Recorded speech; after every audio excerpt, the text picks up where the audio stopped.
Bonjour les sixièmes. Donc, comme je vous l'ai expliqué ce matin, nous allons dans ce chapitre mettre en relation deux mondes, l'Empire romain et l'Empire Han, l'Empire de la Chine des Han. Donc deux extrémités de ce continent eurasiatique qui sont mises en relation par des voies commerciales que l'on appelle la route de la soie. C'est ce que nous allons découvrir pour ce dernier chapitre de l'année. Deux empires qui à ce moment-là sont à leur apogée. Et nous allons essayer de découvrir quelles sont les relations entre ces deux empires. Dans cette diapositive, je vous demande d'expliquer ce que vous savez sur le sujet. Je ne vous demande pas du tout de faire des recherches, d'accord? Simplement, vous écrivez, si vous savez des choses, vous écrivez ce que vous savez sur l'Empire romain et les relations qu'il pouvait avoir avec la Chine des Han. Si vous ne savez rien, vous ne savez rien. Ensuite, vous allez vous demander, vous allez peut-être vous poser des questions sur ce sujet. Donc, je voudrais que vous écriviez quelles sont les questions que vous vous posez sur ce thème. Et pour terminer, notez ce que vous avez envie d'explorer, ce que vous avez envie de découvrir à travers, à travers ce chapitre sur l'Empire romain et la Chine des Han. Pour commencer, je vous demande de réaliser ce petit exercice qui consiste à vous localiser sur la carte, donc à positionner le drapeau rouge pour indiquer où se situe la Chine et positionner le petit icône jaune pour situer l'Italie sur ce continent eurasiatique et voir ainsi quelles seront les distances qui seront parcourues par cette route de la soie. Sur cette diapositive, je vous présente les objectifs de ce chapitre ainsi que les compétences qui seront travaillées. Alors, les objectifs. Dans un premier temps, il s'agit de localiser et de situer les grands empires du monde à l'époque de l'Empire romain. Donc, lorsque vous ferez le premier travail que je vous demande, vous serez amené à découvrir quels sont les empires qui existent à ce moment-là sur le continent eurasiatique, puisque ces empires seront traversés par la route de la soie. Ensuite, nous expliquerons ce qu'est la route de la soie et ce que transportent avec elles les caravanes qui arrivent jusqu'à Rome. Et pour terminer, nous découvrirons la civilisation de la Chine des Han, une civilisation qui est brillante, puisque l'on doit pas mal de découvertes de cette période-là à cette civilisation chinoise. Les compétences qui seront travaillées dans ce chapitre seront de savoir se situer dans le temps et dans l'espace, d'analyser des documents, d'extraire des informations pour répondre à une consigne, d'utiliser aussi des outils numériques puisque vous aurez une réalisation numérique à faire, de savoir s'organiser pour produire un travail de groupe. Je vais vous demander un travail de groupe si c'est possible de travailler en groupe pour vous. Et ensuite, je vous propose de vous exprimer à l'oral puisque vous aurez des petites présentations à faire. Mais je ne suis pas certaine que nous aurons le temps d'en arriver jusqu'à cette dernière compétence. Nous arrivons maintenant à la problématique qui est quel contact l'Empire romain entretient-il avec les autres mondes anciens. Donc je vous demande sur votre cahier de noter le titre du chapitre, le titre qui est indiqué sur la diapo numéro 1, l'Empire romain et des autres mondes anciens, en précisant qu'il s'agit de la Chine des Han. Donc vous notez ces deux titres dans votre cahier. Et ensuite, sur votre cahier, vous notez la problématique en vert, comme nous avions l'habitude de le faire. Alors j'en arrive là au travail que vous aurez à faire pour la semaine prochaine.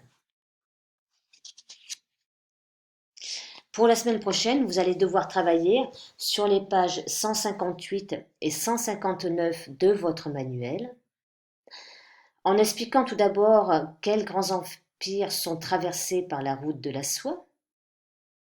Ensuite, quel continent cette route met-elle en relation? Et pour terminer, vous expliquerez quelle dynastie règne sur la Chine à l'époque de l'Empire romain et à quelle période correspond ce règne dans cette Chine des Han. D'accord? Donc, pour répondre à ces questions, vous vous appuyez sur les documents qui sont dans votre manuel. La frise chronologique va permettre de mettre en parallèle l'Empire chinois et l'Empire romain et de découvrir les dates de l'Empire des Han. Et vous pourrez remarquer à ce sujet, toujours sur la frise chronologique, vous remarquerez que si la route de la soie est ouverte au IIe siècle avant Jésus-Christ, il faut quand même attendre le IIe siècle après Jésus-Christ, soit 400 ans, pour que les premiers marchands romains commercent directement avec les Chinois. Ça veut dire que jusque-là, il y avait des relais qui étaient faits entre les deux mondes, mais qu'il n'y avait pas de liaison directe. Le document 1, qui est une carte qui vous présente au 1er siècle après Jésus-Christ, un monde divisé en deux empires, l'Empire romain et l'Empire chinois. Donc cette carte vous permet de mettre en relation les deux empires et de voir la taille de leur territoire et globalement le nombre d'habitants qu'il y avait dans chacun de ces deux empires. Ça vous permet aussi de voir qu'il y avait certaines similitudes justement entre ces deux empires de par leur taille et de par le nombre d'habitants. Sur cette même carte, vous voyez en rouge la route de la soie, qui est le lien entre ces deux empires, et vous voyez aussi qu'elle traverse différents États d'Asie centrale, en particulier l'empire Parthe, qui est l'intermédiaire entre Rome et la Chine. Le document 2 est une peinture, une caravane sur la route de la soie. C'est une peinture chinoise qui permet d'illustrer la route de la soie en montrant un caravanier à chameau à la tête d'une caravane. Donc, ça nous permet de savoir que le commerce est effectué par des marchands qui traversent des espaces désertiques, qui traversent aussi des montagnes, mais qui traversent en groupe pour ne pas être attaqués par des bandits et pour qu'il y ait une meilleure solidarité et qui traverse de caravansérail en caravansérail. Les caravansérails, ce sont les lieux où s'arrêtaient les caravaniers pour passer la nuit, pour se reposer. Vous avez d'ailleurs une photo d'un caravansérail, enfin des ruines d'un caravansérail, à la page 156 de votre manuel. Je vous laisse regarder. Voyez? Voilà, les ruines d'un caravansérail sur la route de la soie. Donc ce sont comme des hôtels pour les caravaniers. Le document 3 est toujours une carte. Elle permet de faire un zoom sur la Chine des Han.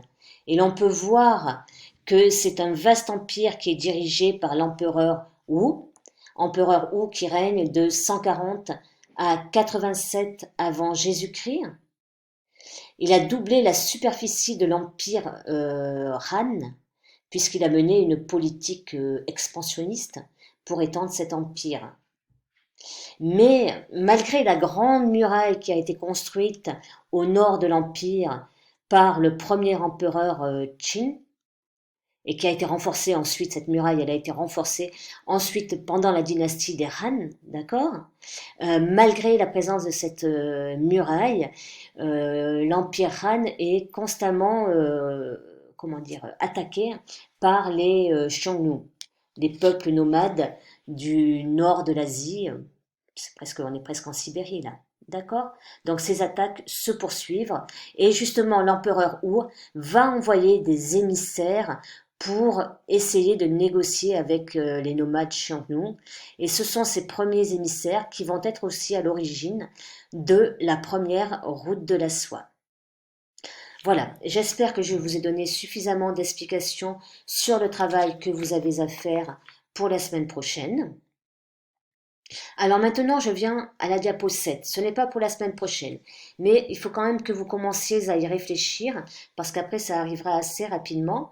Donc, comme tâche finale que je vous demande pour ce chapitre, c'est de réaliser un carnet de voyage, de vous mettre dans la peau d'un jeune voyageur qui fait pour la première fois le voyage sur la route de la soie et vous devez décrire ce que vous ce voyage. Donc moi je vous demande pour décrire ce voyage d'utiliser cet outil Book Creator pour créer un petit livre allez, de 5 pages maximum je pense. Vous avez ici un code pour pouvoir accéder et créer ce livre. Ce que je veux trouver dans ce livre, c'est une carte de géographie qui nous permettent de voir quels étaient les deux mondes que reliait la route de la soie. Donc pour ça, vous pouvez prendre les cartes qui sont dans votre manuel. Une petite chronologie en vous appuyant justement sur la chronologie qui est dans votre manuel à la page 159 pour situer l'Empire romain et l'Empire d'Iran. Vous devrez m'indiquer aussi quels étaient les moyens de transport utilisés et où se reposaient comment dire, ces caravaniers. Donc me mettre une photo, une gravure de caravane, une photo de ruines de caravansérail par exemple. Quels étaient les dangers que devaient affronter ces caravanes, les produits qui étaient échangés, aussi les personnes que l'on pouvait rencontrer. Parce qu'on échangeait effectivement la soie, mais il n'y avait pas uniquement que la soie qui était échangée, il y avait beaucoup d'autres produits qui étaient transportés par ces caravanes. J'aimerais bien que vous fassiez un ou deux croquis pour illustrer ces caravanes. Ça permettrait de personnaliser votre travail. Donc vous pouvez réaliser un croquis, le prendre en photo et le mettre ensuite sur le livre. Et pour terminer, je vous demande dans ce livre d'expliquer le secret de la fabrication de la soie. Alors c'est pareil, vous allez le faire par étapes, tout simplement. Vous avez un lien vers un C'est pas sorcier qui explique les secrets de la fabrication de la soie, puisque cette fabrication de la soie a été gardée justement secrètement par les Chinois pendant plusieurs siècles. Il a fallu du temps aux Occidentaux pour percer le mystère de la fabrication de la soie, de ce tissu si précieux. Donc, comme je vous le dis sur la diapo suivante, je vous ai mis quelques audios sur Peer Deck, mais j'ai pas pu en mettre sur toutes les diapos, j'arrive pas à les charger. Donc j'ai vraiment des problèmes de connexion aujourd'hui.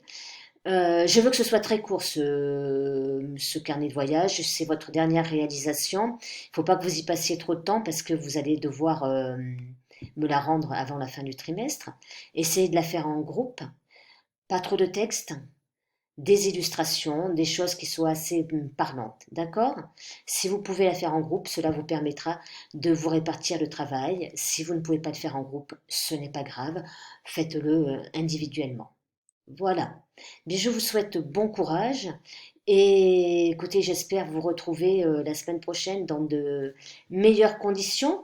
Bon, j'avoue que c'est la deuxième fois dans ce confinement qu'il m'arrive des problèmes de connexion. Ça m'était arrivé une autre fois avec une classe de cinquième, mais j'espère que ça ne se reproduira pas la semaine prochaine parce que c'est quand même un petit peu désagréable et je préfère pouvoir vous donner des indications de vive voix.